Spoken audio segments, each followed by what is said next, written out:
Hola, mi nombre es Andrés Ramírez Arismendi del grupo 305 y hoy me estaré leyendo el libro de La peste por Albert Camus, de la página número 60 a la número 80. Rembert, que desde los primeros días de septiembre trabajaba seriamente con Riux, pidió un día libre para encontrarse con González y los dos chicos enfrente de la escuela secundaria de muchachos. Ese día González y Rembert vieron llegar a los dos muchachos riendo. Dijeron que otra vez no tuvieron suerte, pero que había que confiar. En todo caso, aquella no era su semana de guardia. Era necesario esperar hasta la siguiente. González propuso entonces una cita para el próximo lunes, con el propósito de instalar a Rembert ese mismo día en la casa de Marcel y Louis. Nosotros, tú y yo, tendremos una cita, pero si yo no llego, tú te vas directamente a la casa de ellos. Pero Marcel o Louis dijo que era más fácil era llevarlo en ese momento. Si no era muy exigente, habría comida para los cuatro y se fueron todos hacia el puerto. Marcel y Louis vivían al final del barrio de la Marina. Era una casa pequeña española de gruesos muros, de contraventas de madera pintada, con habitaciones desnudas y sombrías. Tenían arroz que servía la madre de los muchachos, una vieja española sonriente y llena de arrugas. González se asombró, pues el arroz era escaso en la ciudad. En las puertas se arregla uno, dijo Marcel. En realidad esperó 2 semanas porque los turnos de guardia se hicieron de 15 días para reducir el número de equipos. Durante esos 15 días, Rembert trabajó sin escatimar esfuerzo, sin interrupciones, con los ojos cerrados, de la mañana a la noche. Ya se acostumbraba a la tarde y dormía un sueño pesado. Hablaba poco de su fuga. Un día confesó al doctor que la noche anterior, borracho, al bar, al salir del bar, tuvo la impresión de que se habían hinchado las ingles y que al mover los brazos sentía una dificultad en las axilas.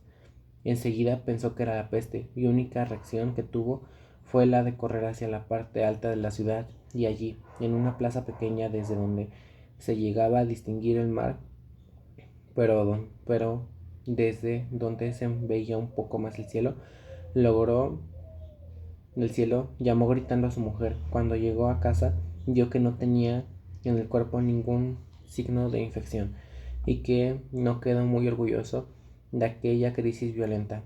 El señor Otton me habló de usted esta mañana, añadió Riux en el momento que Rembert se iba. Me preguntó si lo conocía. Aconséjele, me dijo, que no fue frecuente los medios de contrabando se hace notar. ¿Qué quiere decir eso? Eso quiere decir que usted tiene que apresurarse. A la siguiente semana, Rembert se instaló por fin en la casa de los españoles. Le hicieron una cama en la sala común. Como los muchachos no iban a comer a la casa y le rogaban que saliera que saliera lo menos posible, estaba la mayor parte del tiempo, o se ponía a hablar con la madre de los muchachos. Era seca y activa, vestía de negro, tenía la cara morena y arrugada bajo el cabello blanco, silenciosa. Cuando miraba a Rembert sonreía con los ojos. Alguna vez le preguntó si no temía llevarse la peste a su mujer. Él creía que había que correr ese riesgo y que después de todo era un riesgo mínimo. En cambio, quedándose en la ciudad exponía a ser separado de ella para siempre. ¿No cree usted en Dios?, dijo la vieja, que iba a la misa todas las mañanas. Confesó que no, y la vieja respondió que era por eso. Usted tiene razón, debe reunirse con ella. Si no, ¿qué le quedaría a usted? El miércoles Marcel llegó diciendo: todo está listo para mañana a medianoche. Estate preparado.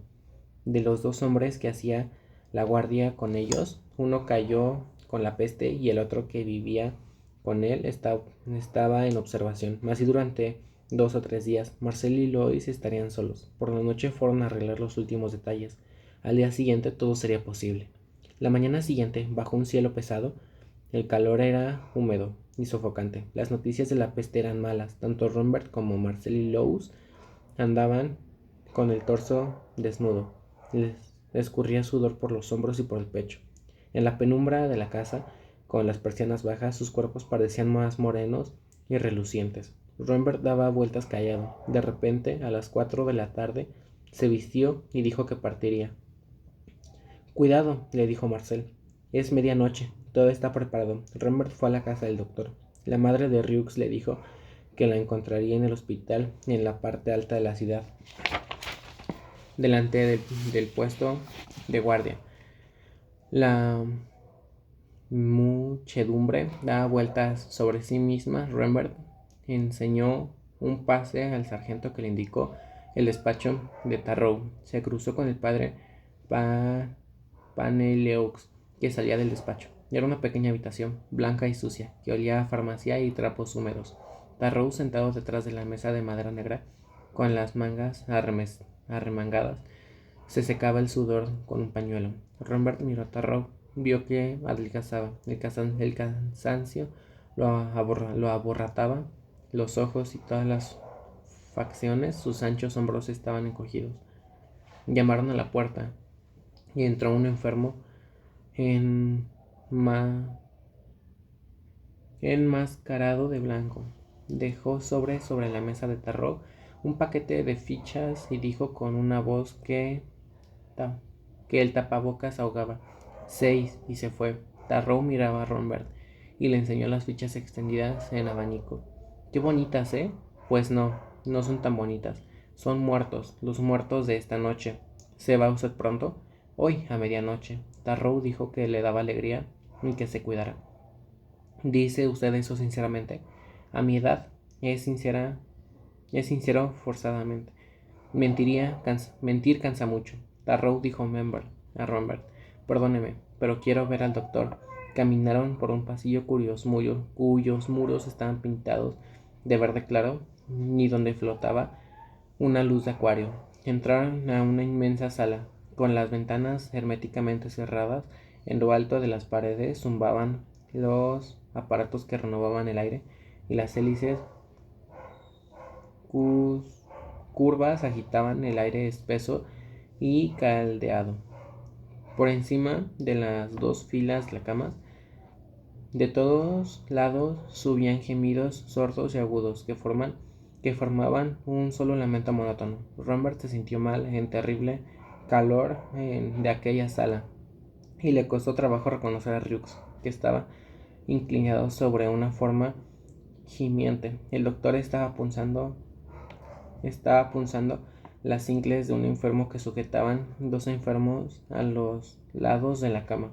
Al enderezarse, dejó caer su instrumento en la bandeja de uno de los ayudantes que un ayudante le ofrecía, y se quedó un rato inmóvil, mirando al hombre mientras lo vendaban. Rieux se volvió. Por encima de la máscara guiñó un poco a Rambert. ¿Qué hace usted aquí?, le dijo. Usted debería estar en otra parte. Tarrow le dijo que era aquella medianoche, y Rambert añadió: en principio, pero me gustaría hablar con usted. Un instante después, Rambert y Rieux se instalaron en el asiento posterior del coche. Tarrow conducía. Doctor, dijo Rambert, ya no me voy. Quiero quedarme con ustedes. ¿Y ella?, dijo Rieux. Rambert, que reflexionaba y seguía creyendo de lo que siempre creía, pero que sabía que si se iba se avergonzaría. Rieux se enderezó y dijo con voz firme que eso era estúpido y no era para nada vergonzoso preferir la felicidad. Sí, dijo Rambert, puede uno tener vergüenza de ser el único en ser feliz. Yo creí siempre que era extraño a esta ciudad y que no tenía nada que ver con ustedes, pero ahora, después de ver lo que vi, no sé si soy de aquí, quiéralo o no. Este asunto nos atañe a todos. Perdóname, Rambert, dijo Rieux, pero no lo sé. Quédese con nosotros si así lo desea. A medianoche, Tarrow y Rieux hacían el plano del barrio que Rambert estaba encargado de inspeccionar. Fue hasta los últimos días de octubre que se aprobó el suero de Castell. Esta era prácticamente la última esperanza de Rieux. En el caso de que fuera un nuevo fracaso, el doctor estaba convencido de que la ciudad quedaría a merced de la plaga y que se podía prolongar sus efectos aún durante varios meses o detenerse sin alguna razón. En la víspera del día en que Castell visitó a Rieux, el niño del señor Otton cayó enfermo y toda la familia tuvo que ponerse en cuarentena. La madre que salió de ahí un poco tiempo atrás se encontraba aislada por segunda vez, respetando los preceptos establecidos. El juez llamó al doctor Rieux en cuanto vio el cuerpo del niño los signos de la enfermedad. Cuando Rieux llegó, el padre y la madre estaban de pie junto a la cama. El niño estaba en periodo de abatimiento y se dejó examinar sin quejarse. El doctor levantó la cabeza, encontró la mirada del juez y detrás de ella la cara pálida de la madre, que seguía los gestos del doctor con ojos desorbitados. Lo siento infinitamente. Tendrá usted que preparar algunas cosas. Ya sabe lo que es. Tragando saliva, dijo el juez: salve usted a mi hijo. La cuarentena que al principio no era más que una simple formalidad, quedaba organizada por Rieux y Rembrandt. De un modo muy escrito, exigían por los miembros de una familia que fueran aislados unos de otros, porque si uno de ellos estaba infectado sin saberlo, había que evitar que contagiara a los demás. El juez encontró prudentes todas estas razones, y sin embargo, él y su mujer se miraban de tal modo que el doctor sintió hasta qué punto esta separación los dejaba desamparados. La señora Otton y su niña podían alojarse en el hotel de cuarentena dirigido por Romer, pero para el juez no había más lugar que el campo de aislamiento de la administración que organizaba en el estado municipal. Rieux le pidió excusas, pero el señor Otton dijo que era una regla, era una sola y que era justo acatarla. En cuanto al niño, fue transportado al hospital auxiliar e instalado en un viejo salón de clases donde pusieron 10 camas. Al cabo de unas 20 horas, Rieux era caso perdido. El cuerpo se dejaba devorar por las infecciones. Sin reaccionar, fue derrotado por adelantado. Por ello, Rieux tuvo la idea de aprobar el suero de Castell en él. Esta misma noche, al acabar la cena, practicaron a la larga inoculación, sin obtener ninguna reacción del niño. Al amanecer al otro día, todos acudieron a verlo para saber el resultado de esta experiencia decisiva. Del pequeño cuerpo, desnudo bajo una manta, había un olor a lana y a sudor agrio. De pronto, pareció respirar más deprisa. Las miradas de Rieux y Tarrou se encontraron. Ya habían visto morir a otros niños, pero no seguían nunca sus sufrimientos, minuto a minuto, como estaban haciendo desde la semana. Exactamente el niño, como si se sintiera moribundo en el estómago, se quedó encorvado durante minutos enteros. Pasada la tormenta, se calmó un poco. La fiebre poco pareció retirarse, y al abandonarlo sobre una arena húmeda y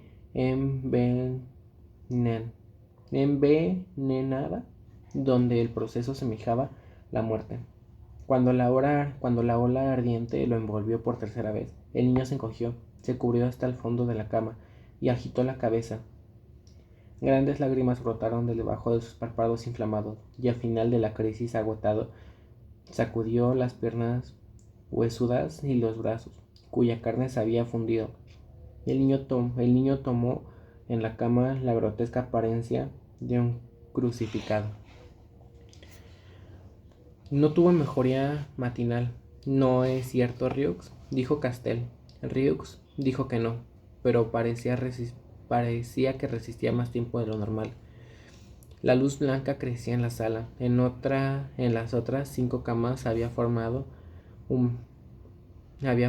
humanas que se movían y se quejaban con una discreción que parecía concertada. Solo el niño se debatía con todas sus fuerzas. Todos esperaban. El niño con los ojos cerrados todavía pareció calmarse un poco. Las manos convertidas en garras arañaban con suavidad los costados de la cama. Las levantó un poco, arañó la manta junto a las rodillas, dobló las piernas, pegó los muslos al vientre y se quedó inmóvil. Abrió los ojos por primera vez y miró a Ryux delante de él. Pero el niño gritaba y con los otros enfermos se agitaron. El doctor advirtió que gradualmente el grito del niño se hacía más débil, que se apagaba hasta llegar a extinguirse. Castell pasó a otro lado de la cama y dijo que todo había acabado, abriendo la boca, pero callado. El niño reposaba entre las mantas en desorden, empequeñez, empequeñecido de pronto, con residuos de lágrimas en las mejillas. Paneliux se acercó a la cama e hizo la seña de la bendición. Después recogió la sotana y fue por el pasillo central. ¿Hay que volver a empezar?, preguntó Tarrabo Castell. El viejo doctor movió la cabeza. Es posible que con una sonrisa crispada. Después de todo, resistió mucho. Desde que entró en los equipos sanitarios, Paneliux no lo dejaba en los hospitales ni en los lugares donde se encontraba la peste. Entre los hombres del salvamiento era siempre el primero, y aunque en principio estaba protegido por el suero, la preocupación de su propia muerte parecía extraña. Aparentemente siempre conservaba la serenidad, pero desde que aquel día que vio durante tanto tiempo morir a un niño, pareció cambiar. Se podía ver en su cara una tensión progresiva, y el día en que Ryux dijo, sonriendo, que estaba preparando un corto tratado sobre ese sujeto. ¿Puede una cura consultar a un médico? El doctor tuvo la impresión de que se trataba de algo más serio de lo que decía. Paneliux, como el doctor, manifestó el deseo de conocer su trabajo. Paneliux le anunció que iba a pronunciar un sermón en la misa.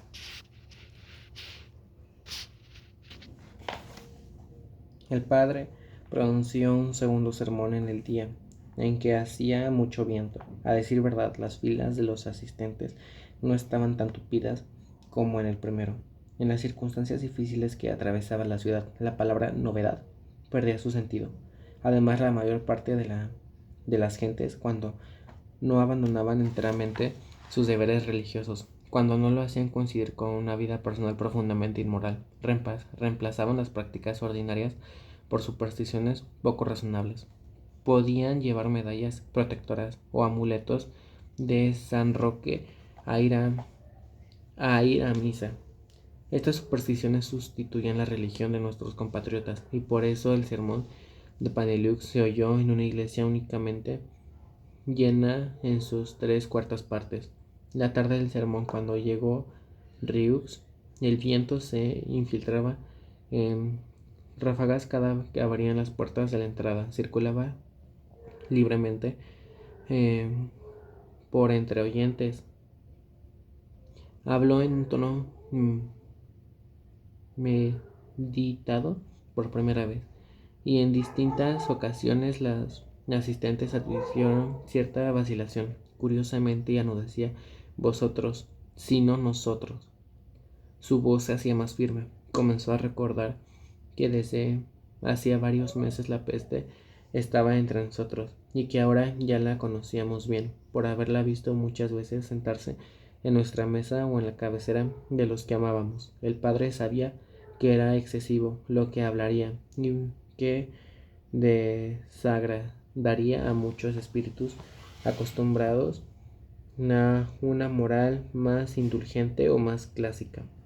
Pero la religión del tiempo de la peste no podía ser la religión de todos los días. Y si Dios puede permitir e incluso desear que el alma repose y goce en tiempo de la dicha, la quiere excesiva en los extremos de la desgracia. Dios hace ahora sus criaturas, Él, por favor de ponerlas en una desgracia tal que les sea necesario encontrar y asumir la virtud más grande, la de decidir entre todo o nada. Aquí el pequeño bullicio se oía en las pausas del padre Paneliux. Empezó a sentirse el padre Paneliux. Sospechaba que todas estaban a punto de pronunciar la terrible palabra fatalismo. Pues bien, no se echaría atrás ni antes ese término que pudiera añadirse al adjetivo activo. Ciertamente tenía que repetirlo. No era necesario limitar a los apestados de Persia que lanzaban sus harapos sobre los equipos sanitarios cristianos, provocaban el cielo a voces para que dieran la peste a los infieles que querían combatir el mal enviado por Dios, pero tampoco era necesario imitar a los monjes del Cairo, el Cairo, que en las epidemias del siglo pasado daban común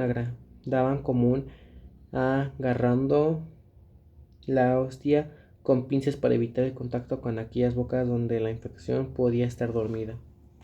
Los pestíferos persas y los monjes pecaban igualmente en ambos casos. El problema era soslayado. Todos seguían sin escuchar la voz de Dios, pero había otros ejemplos que Paneliux quiso recordar. Según la cronista de la peste de Marsella en los 80 y un religiosos conventos de la Merced, solo 4 sobrevivieron a la fiebre y de esos 4, 3 huyeron, y el padre, pegado con un puño al borde del púlpito, gritó: hermanos, hay que ser ese que se queda. No se trataba de rechazar las precauciones, el orden inteligente de la sociedad que impone al desorden de una plaga. Había únicamente que empezar a avanzar las tinieblas, un poco a ciegas, e intentar hacer el día. Pero por los demás había que preservar y optar por confiar en Dios. Aquí el padre Paneliux evocó la gran figura del obispo Belsunce. Durante la peste de Marsella, recordó que el obispo cuando finalizaba la epidemia, habiendo hecho todo que debía hacer y creyendo que no había ningún remedio, se encerró con víveres para subsistir en casa e hizo tapiar la puerta. Los habitantes de la ciudad, para quienes era un ídolo, se indignaron contra él. Rodearon su casa de cadáveres para infectarlo y arrojaron cuerpos por encima de las tapias para matarlo con más seguridad. Así, el obispo, por una debilidad, creía aislarse del mundo de la muerte, y los muertos caían del cielo sobre la cabeza. Así también nosotros debemos convencernos de que no hay una isla en la peste. No hay término medio. Hay que admitir lo que causa escándalo, porque si no, habría que escoger entre amar a Dios u odiarlo. ¿Y quién se atrevería a escoger odio contra Dios? Hermanos míos, el amor de Dios es un amor difícil. Implica el abandono total de sí mismo y el desprecio de la propia persona. Pero solo Él puede borrar el sufrimiento y la muerte de los niños. Esta difícil lección que quiero compartir con ustedes es la fe, cruel a los ojos del hombre, decisiva a los ojos de Dios. Pero hay que acercarse. Es preciso que nos pongamos a la altura de esta imagen terrible. Por eso, en muchas iglesias del sur de Francia, duermen los pastíferos desde hace siglos bajo las losas del coro, y los sacerdotes hablan sobre sus tumbas.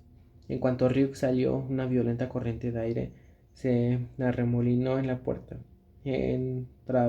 entreabierta y azotó en plena cara de los fieles. Trajo hasta la iglesia un olor a lluvia y un perfume de banquetas mojadas. Riux le pidió su opinión a Tarrou del sermón. Este le dijo que conocía la cura, que perdió la fe durante la guerra al ver la cara de un joven con los ojos reventados. Paniliux tenía razón, dijo Tarrou. Cuando la inocencia puede tener los ojos reventados en un cristiano, tiene que perder la fe o aceptar los ojos saltados. Paneliux no quería perder la fe, iría hasta el final. Esto es lo que quiso decir. Unos días después del sermón, Paneliux tuvo que ocuparse de una mudanza. El padre dejó el apartamento donde su orden lo instalaba para vivir de una casa vieja. Señora, frecuentaba las iglesias durante la mudanza. El padre sintió que crecía en su cansancio y su angustia. Por ello, perdió la estimación de su anfitriona. Lo que sucedió después se supo solamente por los relatos de la dueña de la casa. Por las mañanas, la señora se levantó temprano, extrañada de no ver salir al padre de su cuarto. Se decidió a llamar a la puerta. El padre estaba todavía acostado. Pasó una noche de insomnio. Sufría y se ahogó, y estaba más congestionado que de costumbre. Según sus propios términos, le propuso ambiente llamar a un médico, pero su proposición fue rechazada con violencia. Iba regularmente cada 2 horas a verlo, y lo que más impresionaba era la agitación incesante que el padre pasaba el día. Arrojaba las sábanas y las recogía, pasando sin cesar las manos por la frente húmeda y enderecida, para intentar toser con una tos ahogada y ronca. Era como si luchara sin poder arrancar el fondo de su garganta.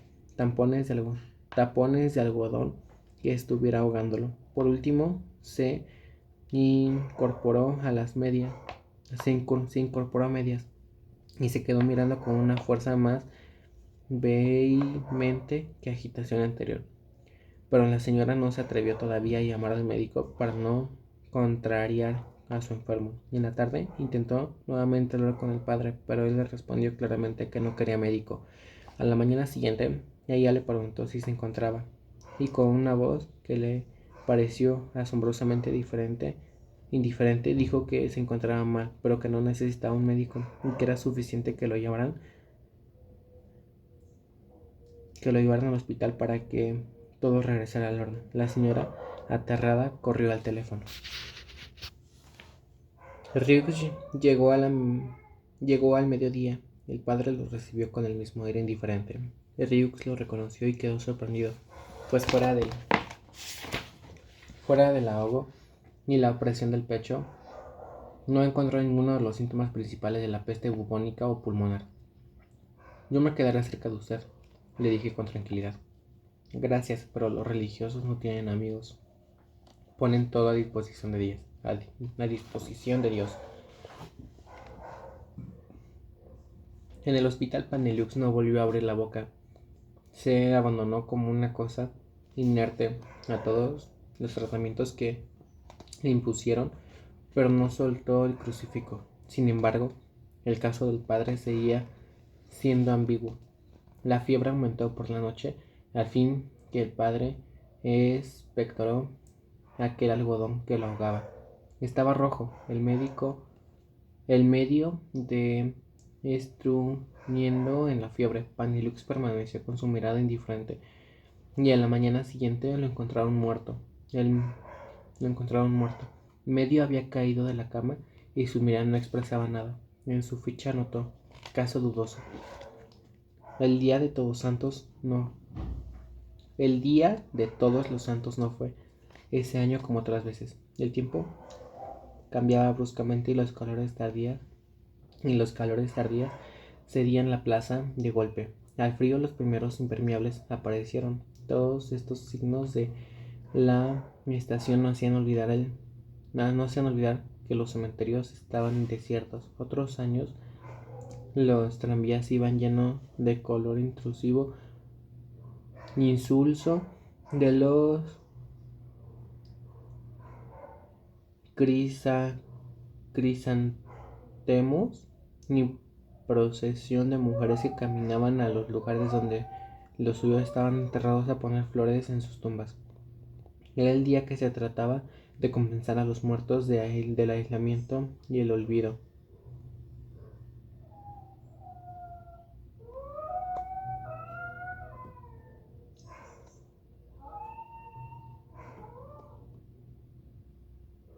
En que estuvieron durante largos meses. Pero este año nadie quería pensar en los muertos. Ya no se trataba de ir hacia ellos con un poco de nostalgia y melancolía. Ya no eran los abandonos ante los que hay que ir a justificarse una vez al año. Eran los intrusos que se procura olvidar. Los fuegos de la peste podían Los fuegos de la peste ardían con una fuerza cada vez más grande en el horno crematorio. El número de muertos aumentó. Parecía como si la peste se instalara cómodamente en su paroxismo y que diera a sus crímenes cotidianos la precisión y la regularidad de un buen funcionamiento.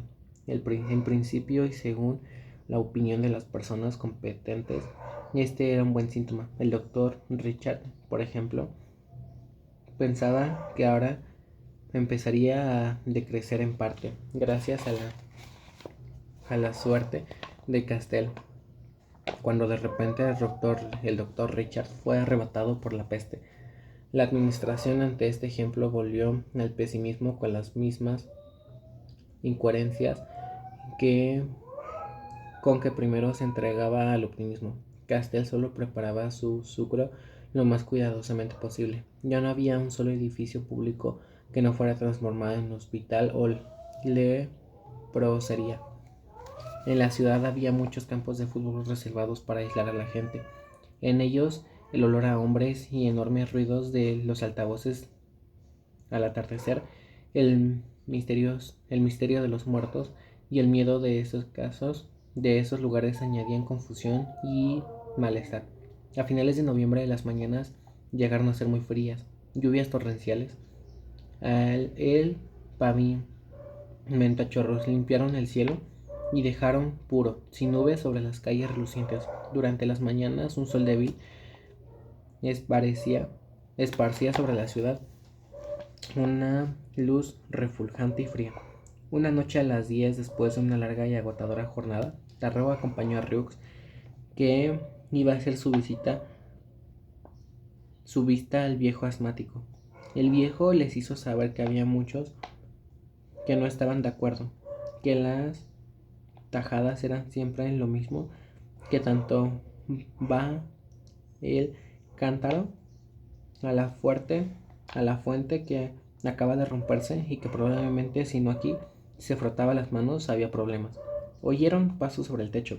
La mujer del viento, viendo que Tarrow prestó atención a qué ruido, les explicó que los vecinos salieron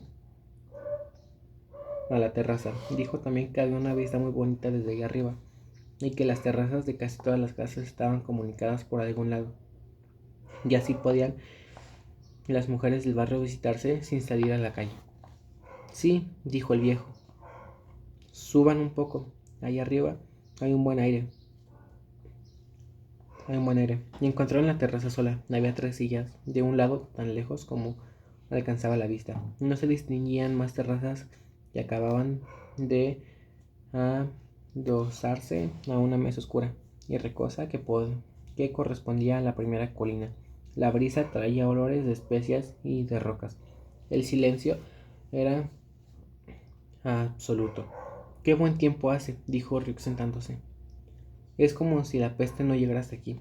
Tarrow de espaldas a él miraba el mar. ¿Usted no ha intentado saber quién soy yo? ¿Usted me considera su amigo? Sí, respondió el doctor. Soy tu amigo, pero hasta ahora no nos ha faltado tiempo. Así es, me tranquiliza. ¿Quiere usted que en este momento sea su momento de amistad? Tarrow se levantó para apoyarse en la barda de la terraza, frente a Ryux, que seguía hundido en su silla. Solo se veía su enorme figura recortada en el cielo. Tarrow le contó su historia.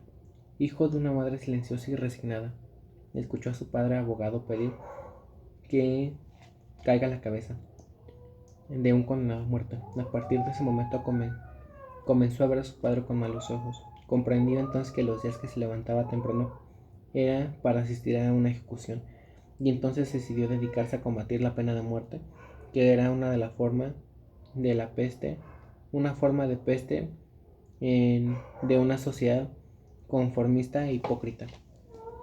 Dos sirenas de ambulancia sonaron a lo lejos. Escuchó algo que pareció una detonación. Después el silencio volvió. La brisa se hizo más fuerte y al mismo tiempo llegó del mar un soplo con olor a sal. Una ráfaga de viento llegaron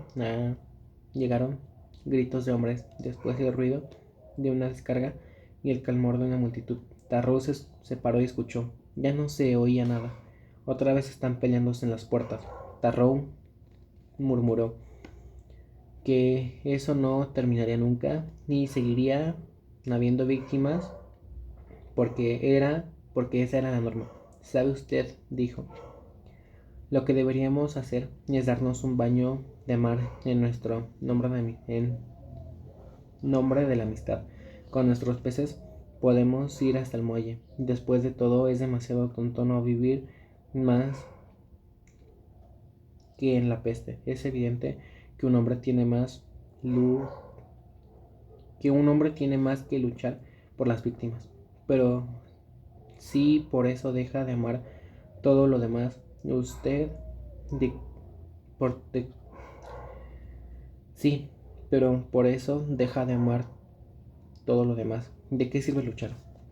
Un momento después, el coche se detuvo junto a las rejas de la puerta. La luna salía, enseñaron sus papeles a un guardia, los examinó, pasaron.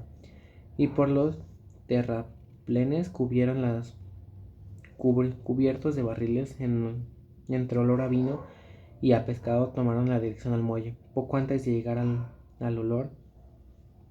el olor y a yodo y algas les anunció el mar. Después empezaron a oírlo. El mar silbaba suavemente al pie de los grandes bloques del muelle, y cuando bajaron los escalones apareció a su vista espeso como de terciopelo, dócil como un animal. Las lenguas se hinchaban y se descandecían lentamente como una respiración. Ante ellos la noche no tenía límites. Ryux, que sentía bajo sus dedos la superficie áspera de las rocas, estaba lleno de una felicidad extraña. Se volvió a mirar a Tarrou y adivinó en que la expresión tranquila y grave de su amigo, aquella misma felicidad, no se olvidaba nada, ni siquiera el asesinato. Se desvistieron. Ryux se zambulló primero. Fría al principio el agua. El agua le fue pareciendo tibia a medida que avanzaba. Después de unas cuantas brazadas sintió que el mar aquella noche era tibio. Nadó con regularidad. El golpeteo de sus pies dejaba atrás una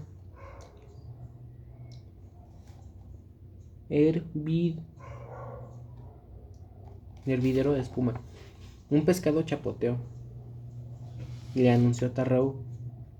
Acercaba. Tarrou acababa de zambullirse.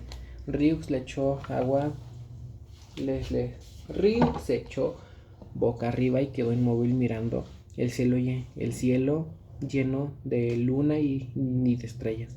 Tarrou se acercaba, empezó a oír su respiración. Ryux volteó y nadaron con el mismo ritmo, con la misma fuerza, solitarios lejos del mundo, liberados al fin de la ciudad y de la peste. Ryuk se detuvo y volvieron hacia la costa lentamente. Se empezaron a vestir y se fueron sin pronunciar una palabra, pero tenían el mismo ánimo y el recuerdo era agradable. Ryuk sabía que, como él, Tarrou pensaba que la enfermedad acababa de olvidarlos, que eso estaba muy bien y que ahora había que volver a empezar.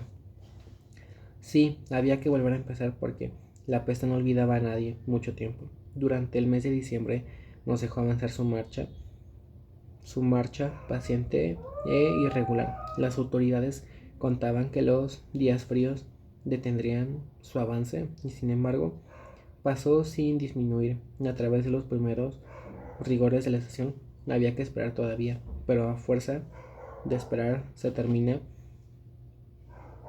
por no esperar nada, y nuestra ciudad entera llegó a vivir sin futuro. Abrieron un hospital más y Ryux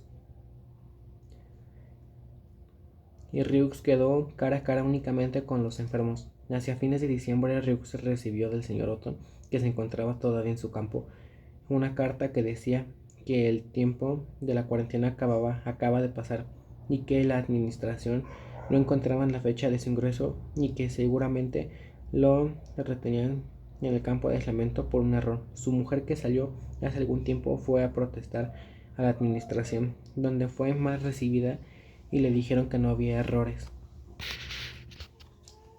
Ryux hizo intervenir a Rambert y pocos días después vio llegar al señor Otón. Efectivamente había un error y Ryuk se enojó, pero el señor Otón, que había adelgazado, dijo que todo el mundo podía equivocarse. El doctor notó que algo había cambiado en él. ¿Qué va a hacer ahora usted, señor juez? Lo esperaban sus expedientes, dijo Ryuk. No quiso volver al campo, pero sí acaba de salirse de allí. Me expliqué mal, me dijeron que hay voluntarios en la administración en ese campo, así que tendrá una ocupación. Además, aunque es tonto decirlo, me sentía menos alejado de mi hijo. La vida de la ciudad apestaba. Siguió el curso hasta Navidad. Tarrow siguió llevando a todas partes su tranquilidad eficaz. Rambert confió al doctor que había logrado establecer, gracias a los muchachos que hacían la guardia, una correspondencia clandestina con su mujer. Le recibía cartas de vez en cuando. Propuso a Ryux que aprovechara su sistema y aceptó. Escribió por primera vez y dijo en muchos meses, pero con grandes dificultades, era un lenguaje que perdía. La carta partió.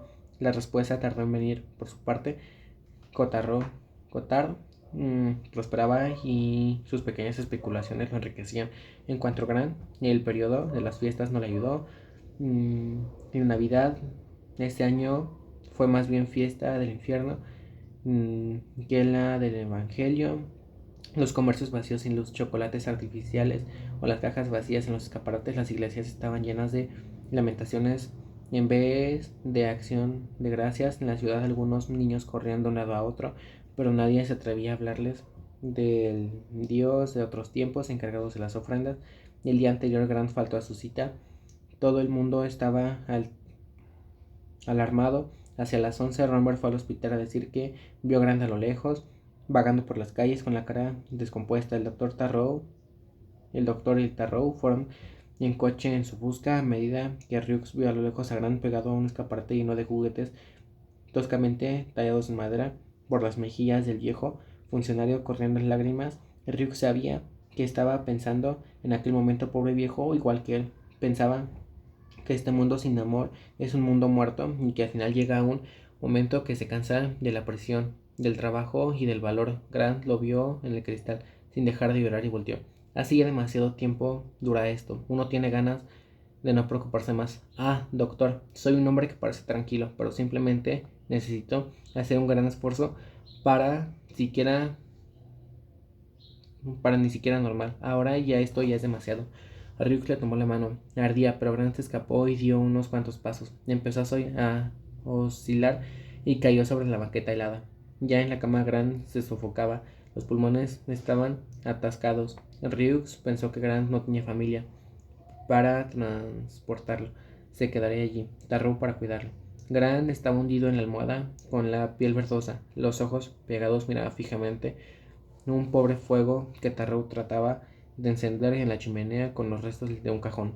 Esto no va bien, decía, y en el fondo de sus pulmones en llamas salía un crepitar extraño que acompañaba sus palabras. Ryux le recomendó que se callara y prometió que volvería. Después de unas horas, Ryux junto a Tarrou vio un espanto en la cara del enfermo, los progresos del mal que lo abrazaba, pero él parecía lúcido y enseguida, con voz extrañamente hueca, les rogó que le dieran manuscrito que tenía metido en el cajón. Tarrou les dio las hojas, que apretó contra su pecho sin miradas, y se las entregó al doctor. Le indicó con un gesto que leyera. Era un manuscrito breve, con las escrituras de palabras. El doctor lo hojeó y vio que todas las páginas solo contenían la misma frase indefinidamente copiada, retocada y enriquecida o empobrecida. Sin cesar el mes de mayo, la amazona de las avenidas del bosque se confrontaban y se disparaban de formas diversas, pero al final de la única página del pero al final de la última página cuidadosamente escribió con una con una tinta que aún estaba fresca: Mi queridísima Jane, hoy es Navidad. Debajo de una cuidadosa caligrafía que figuraba la última versión de la frase. En una hermosa mañana de mayo, una esbelta amazona montada en una suntuosa alzán recorrían las flores de las avenidas del bosque. Su pecho se hinchaba con esfuerzo y de pronto gritó: ¡Quémenlas! El doctor dudó, pero Grant repitió la orden con un acento tan terrible y tal sufrimiento que con la voz de Rux echó las hojas ya casi apagado, al fuego ya casi apagado.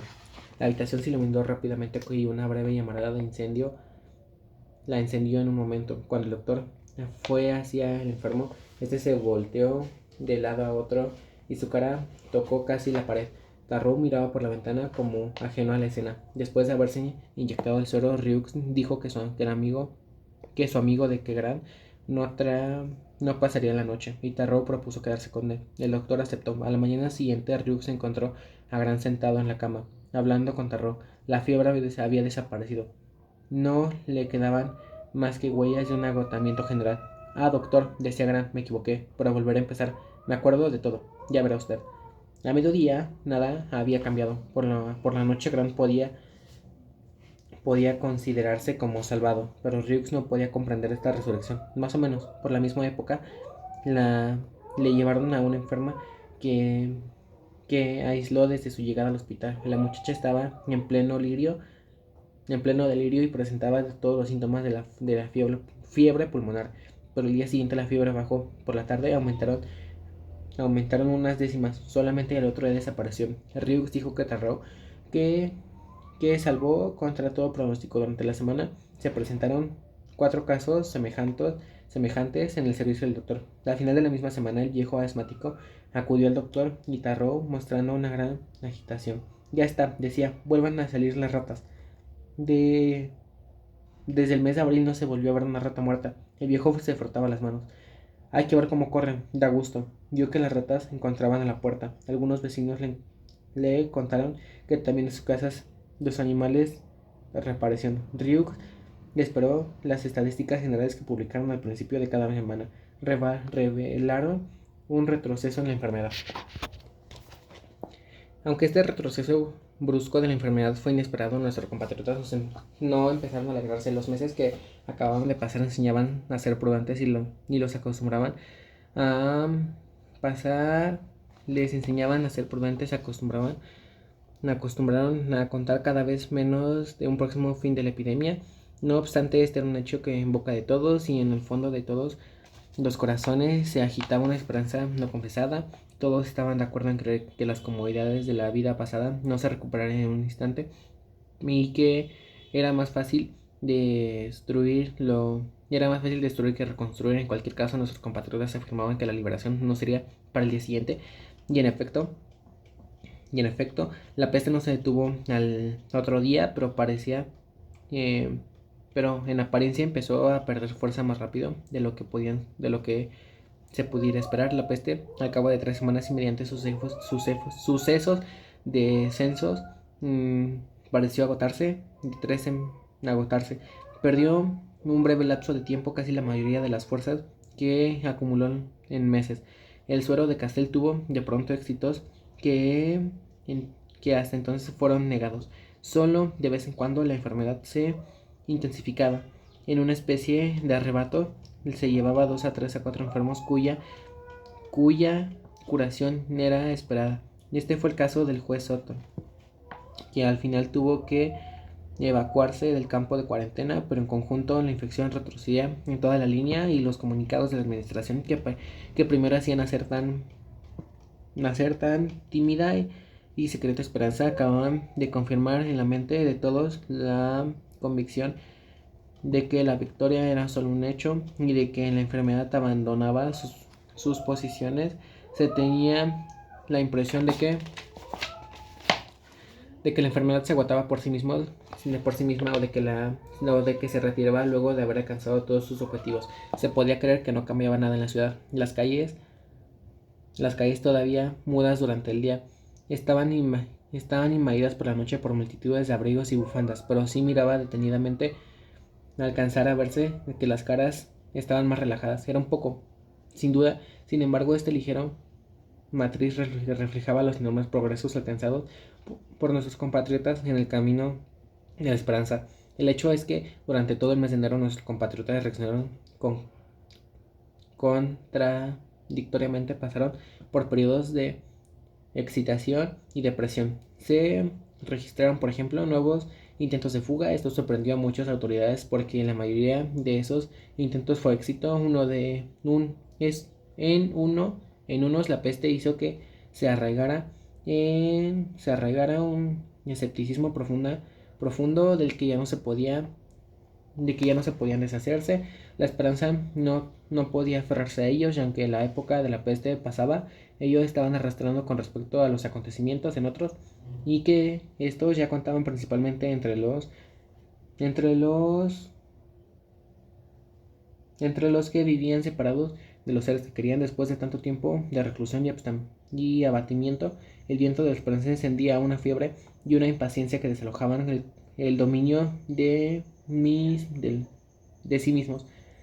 Les entraba una especie de pánico al pensar que podían morir ya tan cerca al final, sino al ver que se amaban y sin que su largo sufrimiento fuera recompensado. La población vivió con esa agitación secreta en el 25 de enero. En esa semana las estadísticas disminuyeron tanto que después de una consulta con la comisión médica, la administración anunció que la epidemia podía considerarse vencida. El comunicado añadió, por un espíritu de prudencia, las puertas de la ciudad seguirían cerradas durante 2 semanas y las medidas profilácticas mantenidas durante un mes. Sin duda la peste todavía no se acababa. Sin embargo, en todos los ánimos, desde muchas semanas antes, los trenes partían silbando por vías sin fin y los barcos surcaban mares luminosos. Pero cuando la peste parecía alejarse para volver a la desconocida guardia de donde salió, había alguien en la ciudad concernado de su partida. Se trataba de Cottard, desde quien las estadísticas disminuían. Este visitaba en muchas ocasiones a Riux, alegando diversos pretextos. En realidad lo hacía para pedirle pronóstico sobre la marcha de la epidemia. ¿Cree que esto pueda acabar así de golpe, sin avisar? Riux le respondía de un modo muy optimista, y siempre con esas respuestas de enro, en vez de regocijarlo, se producían que Cottard reaccionara variables según los días, pero que oscilaban entre el mal humor y el abatimiento. Hasta el 25 de enero todo el mundo notó que la inestabilidad de su carácter durante días enteros, después de haber procurado conquistar por tanto tiempo las relaciones de su barrio, de pronto rompía abiertamente con ellos. En apariencia, por lo menos, se retiraba del mundo y de un día a otro se ponía a vivir a lo salvaje. Vivía completamente retirado de su apartamento y pedía que le subieran la comida de un restaurante vecino. Después, sin transición alguna, parecía sociable, hablaba de una peste abundante, solicitaba la opinión de todos y se sumergía con satisfacción con la María de la muchedumbre. Tarrou se encontró vagando por las calles. Cottard le preguntó si se creía que la declaración de la administración por fin ponía fin a la peste. Tarrou lo creía posible, pues parecía que era mejor afrontar la próxima apertura de la puerta y la vuelta a la vida normal. Cottard no sonreía. Lo que le interesaba saber si la organización misma sería transformada, si por ejemplo todos los servicios funcionarían como en el pasado. Tarrou le contestó que no lo sabía. Las 2 semanas, los dos paseantes llegaron a casa de Cottard. Este se animó mucho, esforzándose en el optimismo. Bueno, dijo Tarrou, después de todo es posible que las cosas se arreglen para usted también. En cierto modo, es una vida nueva la que va a empezar. Llegaron a la puerta y se estrecharon la mano. Tiene usted razón, decía Cottard, cada vez más animado. A partir de cero, eso sería algo bueno. pero de las sombras salieron dos hombres. Tarrou tuvo apenas tiempo de ir a su compañera a preguntar qué harían allí aquellos dos pájaros. Los dos pájaros parecían funcionarios de Domingo. Preguntaron a Cotar si se llamaba Cotar, y dejando escapar una especie de exclamación, dio media vuelta y se lanzó hacia la oscuridad. Cuando se les pasó la sorpresa, Tarrou preguntó a los dos hombres qué era lo que querían. Ellos adoptaron un aire reservado y amable para decir que trataban algunos informes y se fueron lentamente en la misma dirección que Cotar. 2 días más tarde, poco después de que abrieran las puertas, el doctor Rieux, al volver a su casa al mediodía, preguntaba si encontraría el telegrama que esperaba. Aquellas tareas fueron tan agotadoras como el momento más grave de la peste. La esperanza de la liberación definitiva disipaba todo el cansancio en él. Esperaba y se complacía en esperar, sin volver a empezar cuando la abstracción terminaba, y con un poco de suerte, pero cuando abrió la puerta vio a su madre, que salía a encontrarse para anunciarle que Tarrou no se sentía bien. La señora Rieux estaba inquieta. Tarrou, acostándose en la cama, su pesada cabeza se hundía en la almohada. Tenía fiebre y le dolía la cabeza. Dijo Rieux que creía tener los síntomas vagos que podían ser los de la peste. Aún no hay nada claro, dijo Rieux, después de haberlo reconocido, pero estaba devorando por la sed. En el pasillo, Rieux le dijo a su madre que puede ser el principio de la peste. El doctor dijo que quizás por el cansancio Tarrou dejó de ponerse la última inyección de enero y olvidó algunas precauciones. Rieux fue al despacho. Cuando volvió a la alcoba, Tarrou vio que traía las enormes ampollas del suero. Tarrou extendió el brazo y soportó interminablemente la inyección que él mismo ponía tanto a otros. Veremos esta noche, dijo Rieux y Tarrou cara a cara a lo largo del día. El frío era tan intenso y disminuyó un poco para dar lugar por la tarde de violentas lluvias y granizo. Por la tarde Tarrou parecía que no se movía, pero sus labios, blanquecinos por la fiebre, delataban la lucha que estaba sosteniendo. Y bueno, esta fue mi lectura del libro de la peste.